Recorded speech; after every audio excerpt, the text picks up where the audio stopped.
उम्मीद थी cyclonic storm के आने के बाद जो म्यांमार की तरफ गया था, उसके बाद पूर्वोत्तर में बारिश बढ़ने वाली थी और बारिश बढ़ी भी। लगातार 3-4 दिनों से पूर्वोत्तर में कई राज्यों में, कई शहरों में बारिश हो रही है। और अब यहां पर बारिश की स्थिति क्या रहेगी 27 मार्च को, मैं आपको बता दूं कि अरुणाचल प्रदेश में इंटेंसिटी काफ़ी कम हो जाएगी और साथ ही साथ असम, जो कि एक बड़ा क्षेत्र है, पूर्वोत्तर भारत का सबसे बड़ा राज्य है और अरुणाचल प्रदेश भी सबसे बड़ा राज्य है। तो और इसके बाद मेघालय देखेंगे और नागालैंड, मणिपुर, मिजोरम, त्रिपुरा, इन सभी क्षेत्रों में कुछ स्थानों पर हल्की से मध्यम बौछारें गिरने की संभावना है। मेजरली हल्की बारिश होने की संभावना है, कहीं कहीं पर मध्यम बौछारें गिर सकती हैं। ज़्यादा बारिश के आसार फिलहाल अब नहीं है। इंटेंसिटी पहले के मुकाबले थोड़ा सा कम हो रही है, लेकिन यहाँ पर लोगों को गर्मी से राहत मिली रहेगी। और इस बारिश से जो बारिश में डेफिशिएंसी थी पूरे पूर्वोत्तर रीजन में, वो अब ओवरकम हो रही है। पहले 90% का अंतर था, वो गैप अब 67% पर आ गया है। तो धीरे धीरे यहाँ पर रिलीफ मिलने की संभावना और है। पूर्वी भारत में पश्चिम बंगाल और झारखंड तथा बिहार, सिक्किम और उप हिमालयी पश्चिम बंगाल के क्षेत्रों में भी ड्राई वेदर रहेगा। यहाँ पर पश्चिमी दिशा की हवाएं पहुंचनी शुरू हो चुकी हैं और बिहार के सिवान, गोपालगंज, चंपारण, कटिहार और मधुबनी से लेकर नीचे दरभंगा और भागलपुर समेत, ऊपर दरभंगा नीचे भागलपुर समेत नवादा, गया और ये जो पश्चिमी इलाका है पटना समेत और आसपास का हिस्सा, इन सभी भागों में पश्चिमी दिशा की शुष्क हवाओं के कारण दिन के तापमान और ऊपर जा सकते हैं।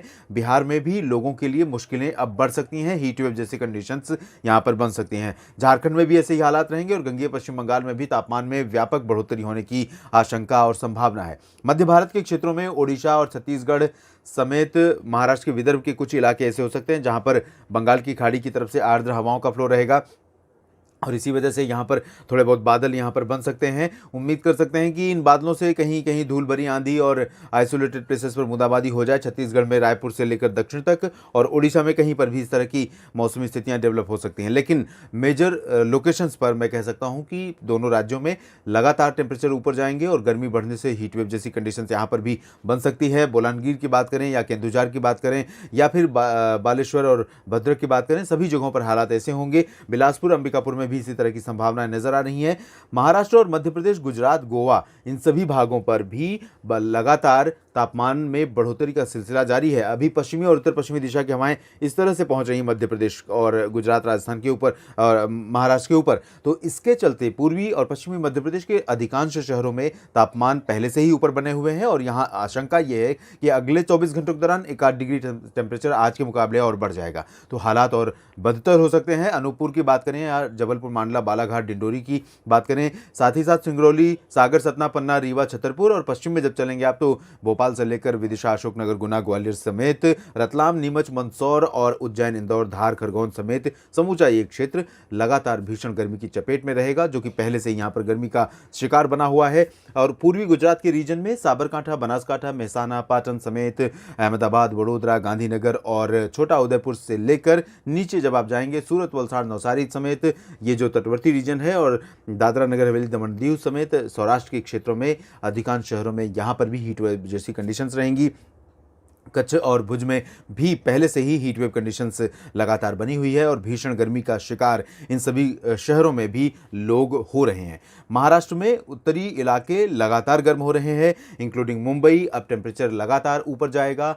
अनुमान और आशंका यही है कि मुंबई, पुणे, नासिक, अहमदनगर समेत जलगांव, नंदुरबार और धुले समेत ये जो रीजन है, जलगांव समेत उत्तरी मध्य महाराष्ट्र का, साथ ही साथ मराठवाड़ा का हिस्सा, विदर्भ का पूरा रीजन, इन सभी क्षेत्रों में तापमान बढ़ने से स्थितियां और विषम हो सकती हैं लोगों के लिए। दक्षिणी मध्य महाराष्ट्र और दक्षिणी कोंकण गोवा में जिस तरह की गतिविधियां पिछले दिनों हुई हैं और हो रही थी, अब उसकी संभावनाएं थोड़ा सा कम हो रही हैं। लेकिन फिर भी बादल यहां पर कुछ इलाकों में नांदेड़ से लेकर रत्नागिरी के बीच का जो हिस्सा है, इन भागों में कहीं के पर देखने जा सकते हैं। चंद्रपुर पर भी कुछ बादल नजर आ सकते हैं, जैसे आज भी बने हुए हैं, कल भी इसी तरह के बादल यहां पर डेवलप हो सकते हैं।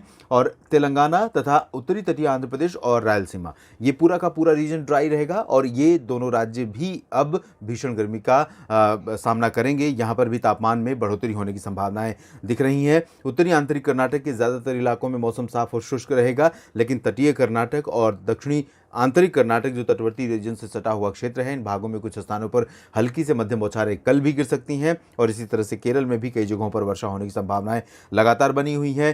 केरल एकमात्र एक ऐसा क्षेत्र है दक्षिण भारत के क्षेत्रों में अगर हम अंडमान व निकोबार द्वीप समूह को छोड़ दें और पुदुचेरी को छोड़ दें तो केरल एकमात्र ऐसा क्षेत्र है जहां पर सामान्य से ज़्यादा वर्षा रिकॉर्ड की गई है। और अनुमान ये है कि यहां पर बारिश की जो इंटेंसिटी है और बारिश का जो कंटिन्यूटी है वो लगातार जारी रहेगी 24 घंटों के बाद भी। लक्षद्वीप में भी कुछ स्थानों पर काफ़ी ठीक ठाक वर्षा हो सकती है और तमिलनाडु में फिलहाल इंटीरियर पार्ट्स में कहीं कहीं पर बारिश की संभावना है। कोस्टल रीजन में पुदुचेरी और कन्याकुमारी से लेकर पंबन, चेन्नई, इन सभी क्षेत्रों में ड्राई वेदर रहेगा और इसी वजह से यहाँ पर भी टेम्परेचर में बढ़ोतरी होने की संभावनाएं दिख रही हैं। अंडमान व निकोबार द्वीप समूह पर फिलहाल बारिश के आसार नहीं दिखाई दे रहे हैं। पिछले दिनों लगातार बारिश के कारण यहाँ पर सामान्य जनजीवन अस्त व्यस्त हुआ था और अब स्थितियां नॉर्मल की तरफ होती हुई नजर आ रही हैं। देश भर के मौसम पूर्वानुमान के इस बुलेटिन में अभी इतना ही। आप लगातार बने रहिएगा मौसम तक चैनल के साथ। मैं आपको अपडेट करता रहूंगा मौसम में होने वाले किसी भी बदलाव के बारे में। धन्यवाद।